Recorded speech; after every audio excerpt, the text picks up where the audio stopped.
నేపాల్ ప్రధాని అధికారంలోకి వచ్చి నిండా నెల అవ్వలేదు.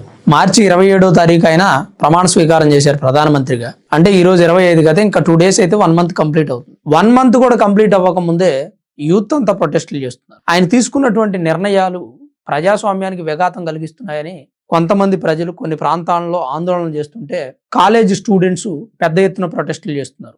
కారణం ఏంటంటే కాలేజీల్లో రాజకీయాలు లేదా స్టూడెంట్ యూనియన్లు నడిపించకూడదు, స్టూడెంట్ యూనియన్లకి రాజకీయ పార్టీలకి సంబంధం ఉండకూడదు, విద్యాలయాల్లో విద్యార్థులు ప్రొఫెసర్లు తప్ప రాజకీయ పార్టీల ప్రమేయం ఉండకూడదు అనేది ఆయన ఆలోచన. ఆ రూల్ని ప్రవేశపెట్టాడు. దాంతో విద్యార్థులంతా వ్యతిరేకిస్తున్నారు బ్యాలెన్స్ షాని. ఆ దేశ ప్రధానమంత్రిగా బ్యాలెన్స్ షా అధికారం చేపట్టిన దగ్గర నుంచి కొత్త సంస్కరణలు చేశాడు. గవర్నమెంట్ ఉద్యోగస్తులు పిల్లలందరూ గవర్నమెంట్ పాఠశాలలో చదవాలి, గవర్నమెంట్ ఉద్యోగస్తులకి 15 రోజులకు ఒకసారి జీతాలు అందిస్తాం, అలాగే భారతదేశం నుంచి వచ్చేటువంటి వస్తువుల మీద విపరీతమైన పన్నులు విధించారు. దాంతోపాటు దేశీయ ఉత్పత్తులు ఏవైతే ఉన్నాయో వాటిని పెంచి దేశ ఆదాయం పెంచాలనేది ఆయన ఆలోచన. కానీ ప్రజల నుంచి తీవ్ర వ్యతిరేకత వ్యక్తం అవుతుంది. ఎందుకంటే నేపాల్లో ఉన్న స్టోర్లన్నీ కూడా ఇండియన్ ప్రొడక్ట్సే. అలానే నేపాల్ సరిహద్దు ప్రాంతాల్లో ఉన్నటువంటి బీర్గంజ్ కానీ నేపాల్ గంజ్ కానీ ఆ ప్రాంతాల్లో ఉన్న ప్రజలంతా కూడా ఇండియా ప్రొడక్ట్స్ కొనుక్కుంటారు. బోర్డర్ అవతలకు వెళ్ళి బోర్డర్లో కొనుక్కుంటారు. వాటిని ఈ సెక్యూరిటీ టీం చెక్ చేసి హ్యాండ్ ఓవర్ చేసుకుంటూ ఉన్నారు. ఎందుకు అంటే ఇండియా ఫుడ్స్ ఏవి నేపాల్లో మేము యాక్సెప్ట్ చేయము అని చెప్పి తీసేసుకుంటున్నారు. వీళ్ళు ఏమంటారంటే మీరు సీజ్ చేస్తున్నారు ఇండియా ఫుడ్ని, కానీ మా డబ్బులు మాకు ఇచ్చి సీజ్ చేయండి అంటున్నారు నేపాల్ ప్రజలు. ఇప్పటి నుంచి కాదు, మేము దశాబ్దాల నుంచి ఇండియా ఫుడ్ కొంటూ ఉన్నాం, ఇప్పుడు ఎందుకు పెడుతున్నారు ఈ రూల్స్ అని అక్కడ ప్రజలు తీవ్ర వ్యతిరేకత వ్యక్తం చేస్తారు. అసలు నేపాల్లో 2008 నుంచి ఇప్పటి వరకు 17 సంవత్సరాల్లో 14 మంది ప్రధానమంత్రులు ఎక్కారు దిగారు. ఎవ్వరు కూడా గట్టిగా 5 సంవత్సరాలు పరిపాలించలేదు. అంటే నేపాల్ రాజకీయాలు ఎంత అస్తవ్యస్తంగా ఉన్నాయో మనం అర్థం చేసుకోవచ్చు. సరైన అవగాహన లేని ప్రధానమంత్రులు ఎక్కుతున్నారా, లేదా ఎక్కిన తర్వాత వాళ్ళ మైండ్ సెట్ మారుతుందా? ఎగ్జాంపుల్, మన జంజీ యూత్ ఉద్యమం చేసినప్పుడు ఆ ఉద్యమ నాయకులందరికీ మంచినీళ్ళు అందించి అండర్ గ్రౌండ్లో బాగా వర్క్ చేసిన సుధాన్ అనే వ్యక్తిని హోంమంత్రిని చేశారు. ఆయన ఎన్నికల్లో గెలిచాడు గురుగ్రామ్ నియోజకవర్గం నుంచి. ఆయన గెలిచిన తర్వాత ఆయన అవినీతి ఆరోపణలు ఎదుర్కొంటూ సస్పెండ్ చేయబడ్డాడు, మంత్రివర్గం నుంచి తొలగించారు. ఇంకొక 2 మంత్రులు స్వతహాగానే రాజీనామా చేశారు. మంత్రివర్గం నుంచి కూడా వ్యతిరేకత వ్యక్తం అవుతుంది. అంటే నేపాల్ రాజకీయాల్లో ఏం జరుగుతుంది? అసలు నేపాల్ రాజకీయాల్లో ప్రజాస్వామ్యం లేదు. ఇంతకు ముందు రాచరికపు వ్యవస్థ నడిచింది.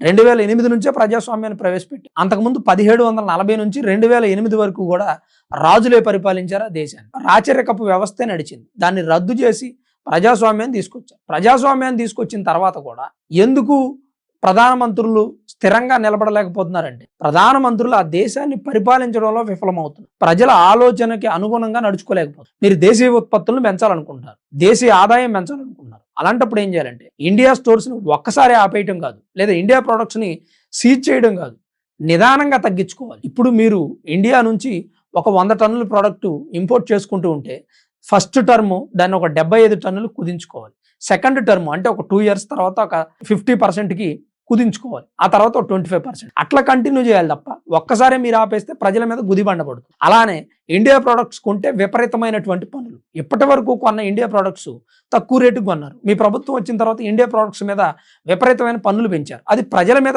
డైరెక్ట్గా భారం పడుతుంది. అంత ఖరీదు పెట్టి ఎందుకు కొనాలి? నేను ఈ ప్రభుత్వం రాకముందు తక్కువకే కొన్నాను కదా, ఇప్పుడు ఎందుకు ఎక్కువ కొనాలనేది ప్రజలు ఫీల్ అవుతారు.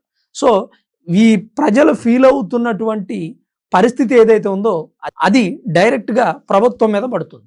అప్పుడు ప్రభుత్వం ప్రజల నుంచి వ్యతిరేకత ఎదుర్కొంటుంది.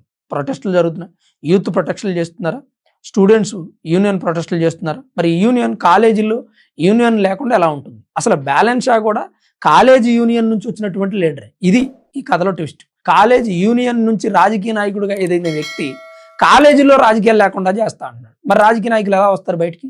ఎగ్జాంపుల్, మన దగ్గర కూడా కాలేజీ స్థాయి నుంచి వచ్చినటువంటి రాజకీయ నాయకులే రాజశేఖర రెడ్డి గారు కానీ చంద్రబాబు నాయుడు గారు కానీ అంతకుముందు ఉన్నటువంటి కొంతమంది రాజకీయ నాయకులు, ప్రముఖ రాజకీయ నాయకులు అందరూ కూడా కాలేజీ రోజుల్లోనే లీడర్లుగా వ్యవహరించారు యూనియన్లకి. ఆ ఆచారం ఏదైతే ఉందో దాన్ని కొనసాగిస్తూ ఉంటారు. చిన్నప్పటి నుంచి మన ఇంట్రెస్ట్ ఏదైతే ఉందో అది కాలేజీ స్థాయి నుంచే బయటకు వస్తుంది. దాన్ని కంట్రోల్ చేస్తున్నారు. ఇంకా ముఖ్యమైన విషయం ఏంటంటే ఈ కాలేజ్ యూనియన్లు అందరూ కలిసి బ్యాలెన్స్ షా పార్టీకి ఓటేసి గెలిపించారు. ప్రొటెస్టులు చేసి గత ప్రభుత్వాన్ని దించింది కూడా వాళ్ళే. మరి ఈ రోజు వాళ్ళని కాదు అంటే వాళ్ళు వ్యతిరేకిస్తారు. ఇలా అనేక రకాలైనటువంటి వ్యతిరేకతలు బ్యాలెన్స్ షా ప్రభుత్వం ఎదుర్కొంటుంది. త్వరలో బ్యాలెన్స్ షా ప్రభుత్వం కూడా పడిపోతుందా ఏమో అనేటువంటి వార్తలు కూడా వస్తాయి. రాజకీయ విశ్లేషకులు అభిప్రాయపడుతూ ఉన్నారు. ఎందుకంటే నేపాల్లో ఉన్నటువంటి పరిస్థితి అలా ఉంది.